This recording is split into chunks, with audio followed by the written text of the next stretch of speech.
พี่ไม่มีลุยวิตตองมีแต่นี่ก่อนโต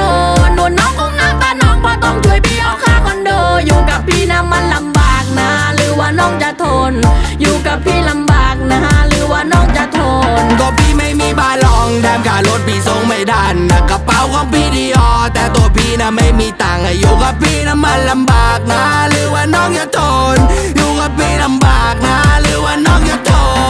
น